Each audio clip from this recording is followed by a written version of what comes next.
Welcome to Voices of the Redeemed. If this is the first time you've joined me, this is a podcast that gives a platform, a voice, if you will, to everyday followers of Messiah Yeshua, Jesus, to share how he has changed their lives through the indwelling of the Holy Spirit. Revelation 12 tells us that in the last days, the followers of Messiah will defeat the dragon by the blood of the Lamb and their testimony, for they did not love their lives, but laid them down for him. Our individual stories about how the God of creation has personally changed our lives is how we destroy the works of the dragon, Satan. So let's get to it. Thank you for joining me today. I'm Teresa Larsen, and this is Voices of the Redeemed. Today we're going to be doing a little something different. We're going to pick up with my testimony from where I ended the last time. So my last video about my testimony, we ended with me actually giving my life to the Lord, throwing it at him, literally. and this is where the real testimony of his work in my life begins. Now, I want to reiterate, make sure that you understand that this is not just a biography of my life. This is the telling of how the creator of the universe, my Messiah Yeshua, how he has interjected himself into my life, how he has spoken to me, how he has orchestrated things upon my behalf, to bless me, to grow me, to help me to come to a place where I repent of sin. I change some inappropriate behaviors and come back into an alignment with his will and his way, according to his word in the Gospels. So we left with me sitting on the side of the road in Utah in the wintertime. And I made it back to California. And I was very blessed to be able to be taken in by some family and some friends. So I wasn't alone, which was lovely. But I had in my heart this incredible love. I felt like I'd never really considered someone else's feelings before. And if you asked anybody that knew me before all this, they would say that I was probably very self-centered, didn't really consider what my actions, how they affected other people around me. And that changed. I wanted to help people. I wanted to take care of them. I wanted to, oh, you need something done? Let me do that for you. You want something special, for your birthday? Whether you want it or not, I'm going to get it for you. And I did that for somebody. It was really weird. I knew they liked hockey, so I bought them a hockey stick and a hockey puck. And I wrote all sorts of weird stuff all over it, maybe Bible verses, I don't know. And but that's this outpouring of love that was poured into me that I felt compelled to pour out to other people.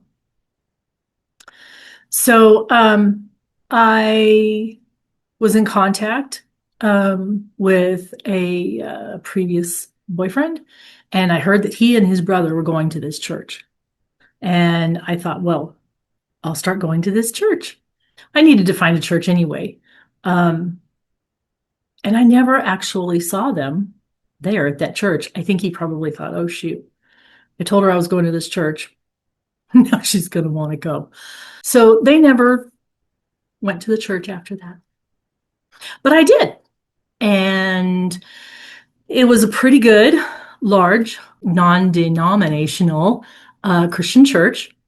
And they had lots of stuff already in place for new believers, for Bible studies, for singles, for marrieds, for kids, all that kind of stuff. They had it all in place.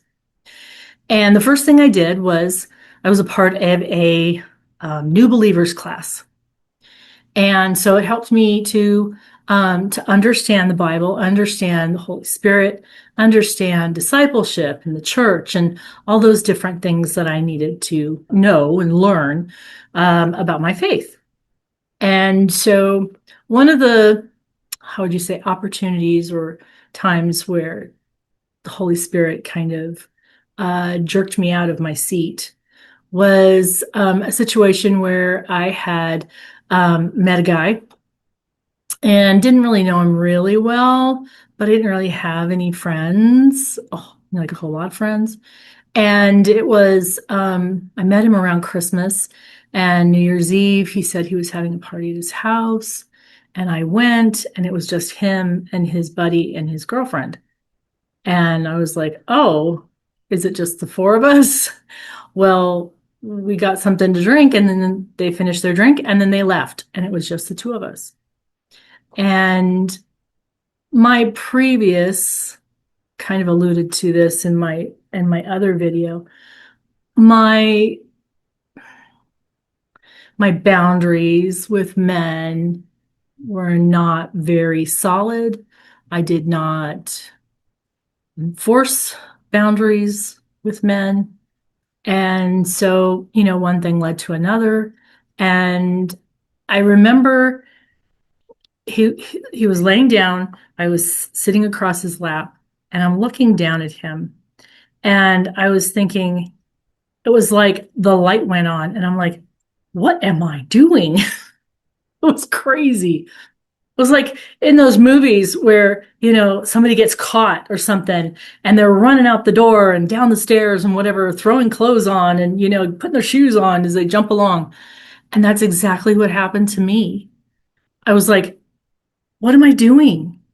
Here I am, physically intimate, involved with a guy that's not my husband. I don't want this. And that was absolutely the Holy Spirit, 100%, that opened my eyes and saw the dirtiness, the just awfulness of the situation that I was in, and that my behavior was certainly not befitting a child of God, and was not healthy to me physically or socially or emotionally at all. And that was kind of that first, oh, I need to make some changes. I need to make some changes. So I started going to this new believers class, and it was all single people. And so by this time, I was renting a room at a house. And so I volunteered, hey, you guys can come. We've got this big open living room, bring a lawn chair, and we can all sit around. I think there was like 15 or 20 of us. And I met some friends. I made some really good connections, and I learned a lot. And one of the people that I met would become my second husband. And through all this, I tried my hardest to read the Bible, to go to church, to take care of my own business. I had to find a job. I had to find a place to live, all those things, take care of myself. And I really wanted to just focus on the Lord. I really just wanted to be in this place where I was just intimate with him, learning, reading his word, learning to hear his voice, all those things. And there was a lot of my flesh still active in my life. And there was the spirit, but there was also the flesh. And it took a long time to get that flesh under control.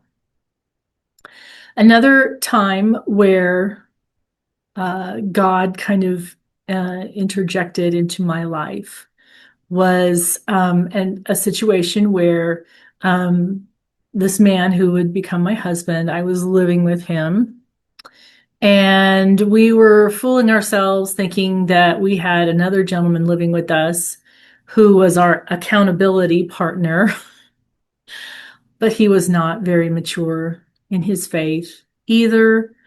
And we were just all deceiving ourselves. And I I don't know, I wasn't there very long. And I had another one of those aha moments where, dang it, here I am living with a man that I'm not married to. And I just started beating myself up and I says, I need to get out of here.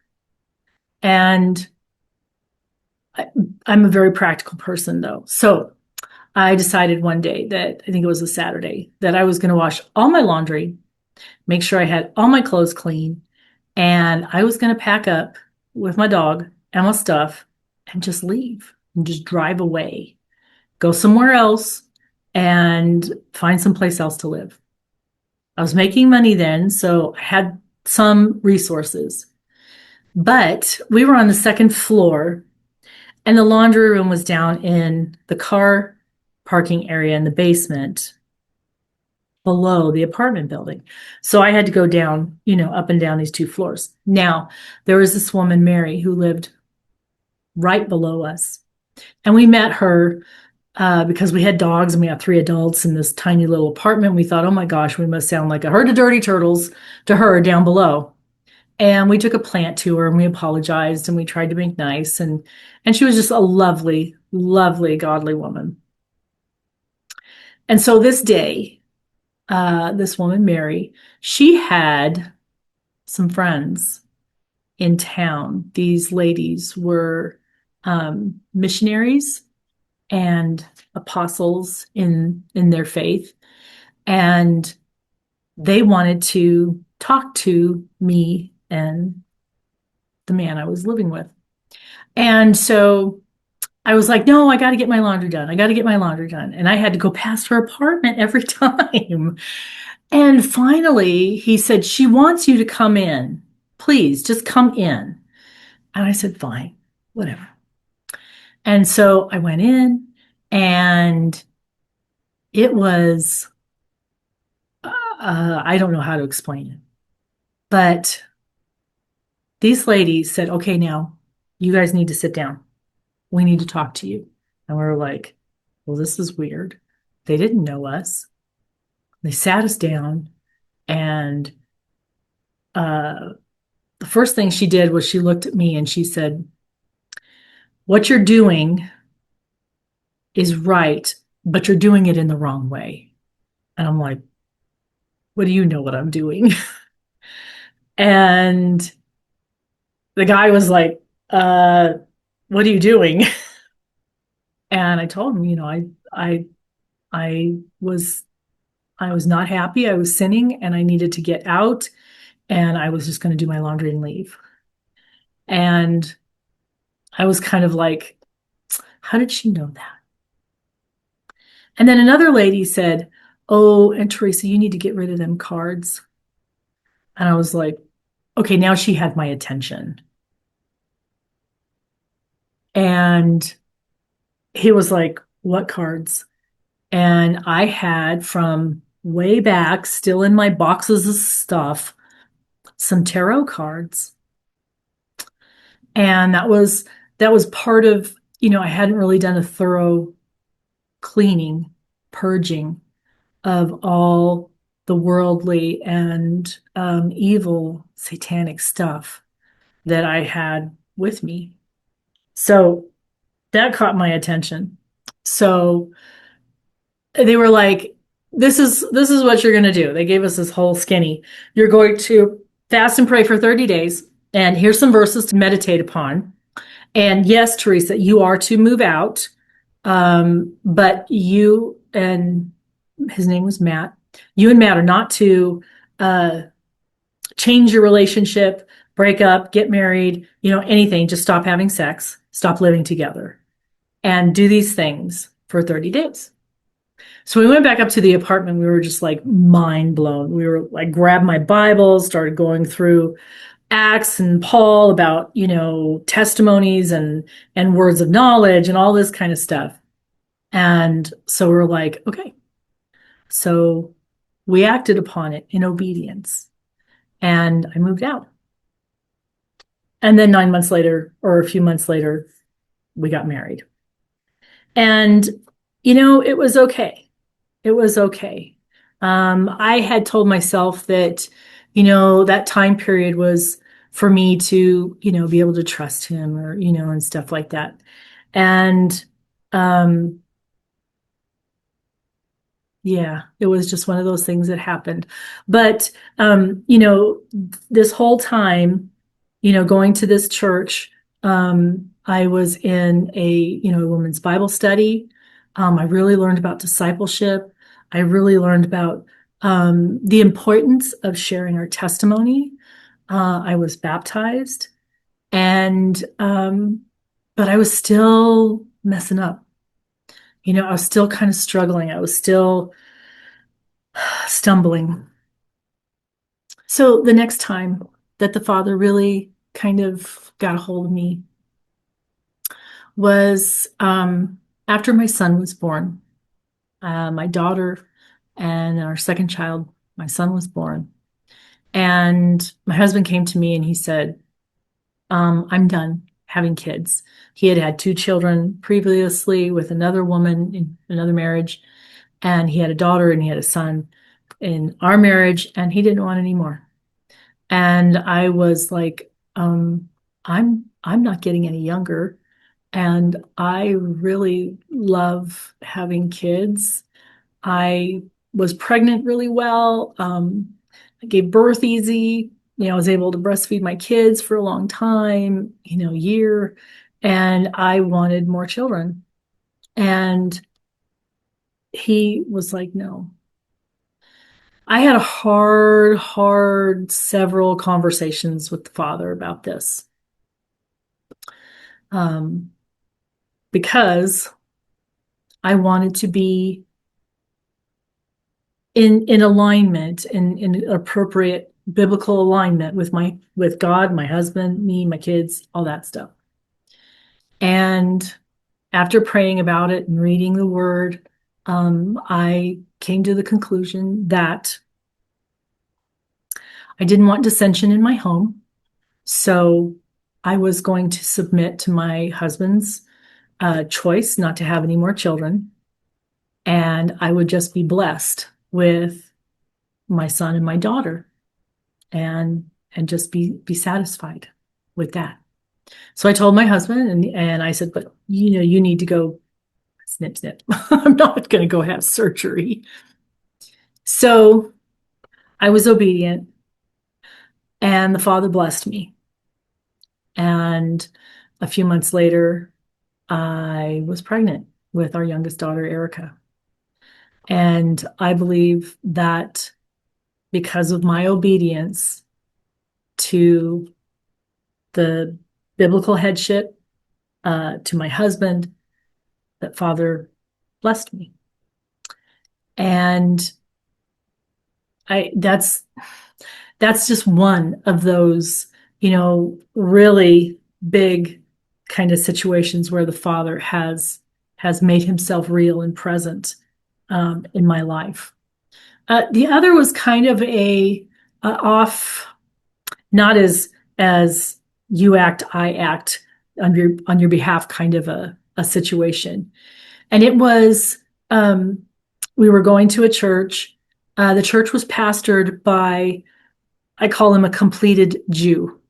So he is a Jewish man, raised Orthodox Jewish or Reformed, something like that, and came to having a saving relationship with his Messiah and became a pastor. And so he was the pastor of the church that we had gone to. And he still taught Torah. He couldn't get away from it. We had Hebraic praise and worship. We did Passover. He talked about all the feasts and all that kind of stuff. And one of the things that we also did was, this was at the same time in the late 90s, where house church and organic church and that kind of stuff was really big. And we participated in a house church. And it was it was so obvious to me. This is the body of believers, not what happens at Sunday in church, but these families coming together, sharing a meal, sharing their daily stuff, their triumphs and their victories and their needs and their aches and their weakness. And I saw this is the Acts chapter 2 church in action. And it just grabbed me. And I was like, I want more of this. This is real faith in action, not just what happens on Sunday. So I started to keep researching. Well, what else did these people do? The new church, and stuff like that in Acts. And I was like, oh, shoot, they keep the Sabbath. They were worshiping in the temple. These were all Jews. They were keeping the feast days. They were keeping the dietary laws and all that kind of stuff. And being that, our pastor was kind of Jewish and stuff, it just made it easier for me to understand because I was hearing some of the things that he said. I'm like, oh, that makes sense. So as a mom with 3 little kids, my week never ended. And it was really starting to wear on me. And I didn't have a weekend. I didn't have a day off.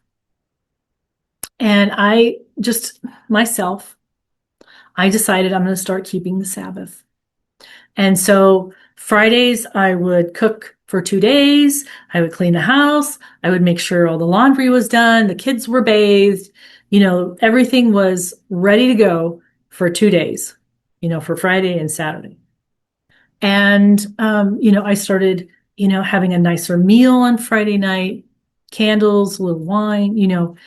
But in my heart and in my mind, when I lit those candles and I sat down, Mom was off the clock. And I kind of explained it to my husband. He was just like, oh, okay, And that saved my life. The Sabbath saved my life. I was getting to the point where I was emotionally weak, mentally weak, and I was afraid that I was going to do something bad that would affect my kids or my marriage or my health or something. And I truly believe that simple act of observing the Sabbath, as our Messiah did, as all his disciples did, as the early church did, I wasn't doing anything bizarre. I was just following my Messiah. And that led to, wow, this is good. This is a blessing. And we just kept, what else? Oh, let's not do Christmas this year. Let's observe Passover in the spring and Shavuot, in the summer, and all the fall feasts and everything else that goes along with that. And I continue to grow. We kind of moved around a lot, and I had opportunities to meet different people in the Hebrew roots or Torah movement or Messianic Judaism, whatever you want to call it. It was just, I was learning about biblical faith. And there were opportunities after opportunities where Father would bring a teacher to my attention or a teaching in particular. And I found a teacher that had a weekly Bible study, and it was broken down into 6 daily lessons. And I just absorbed. I was so hungry for teaching and for understanding. And I learned so much. There was a point in my marriage where there were several points, but at some point it was not good. Things were not going well. And I remember praying. I said, Father, break my husband and remake him into the person, uh, the husband, the man, the father that I know that he can be, that I see these little glimpses of. Or give me a heart to love him just where he is, to love him, support him, and serve him just where he is. And the Father answered the second, and he continued to give me a heart to love a man that I wasn't really crazy about. And so we struggled for a long time, and we tried different things. I learned a lot about myself through the years, that I had been doing things that were not healthy for my relationship with my husband, but they were things that I had learned from seeing my mom, seeing my parents in dysfunctional relationships, and not ever having a healthy marriage to look to. Um, I was kind of lost a lot of times, but I did find a group of ladies, and it was a discipleship group, and they they loved me in spite of myself, because I was at a really weird place where I was trying to find a way to continue with my husband in a way that still honored God. And I was really struggling to find that. And these ladies came into my life just at the right time. I was with them for a few months before my marriage to my kid's dad finally ended. And when looking back, I see again where the Father had orchestrated things. Um, there was a situation that happened where I had to work outside the home, and I hadn't for years. I was able to stay home, and my husband provided for us, and I was able to stay home and home educate our kids. And so now there was a situation where I had to go back to work. And I look back and I see the Father just orchestrated this job and then this job and then this job, so that I was finally at a place where I was making enough money to support our family, enough money to eventually buy a house, so that we could take care of his mom, my mother-in-law, and and some other stuff. Just how things happened, I ended up filing for divorce. And the day after I filed for divorce, an opportunity happened that I got a different position at my job, which was a salaried position. And it allowed me to have a little bit more flexible schedule, where I was home more to be with my mother-in-law. She had some special needs, and I didn't have to worry about the flexibility that was my experience with my job, where I wasn't always getting the same salary, the same income every month. And so this allotted me a time period where I didn't have to worry about that. I had more time at home. I wasn't traveling as much. So I had more time to just catch my breath, you know?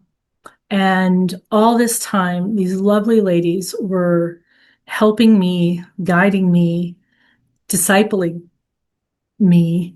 Um, and at one point, and I'm not proud of this, but at one point, there was some concerns from the other ladies about some things that I had said or was doing. I don't know specifically. And the leader of the discipleship group, she says, I need to talk to you one-on-one. And I'm like, okay. And we were friends, so it wasn't weird. And she said, we've had some concern from the ladies in the group, and we need to ask you to leave the group.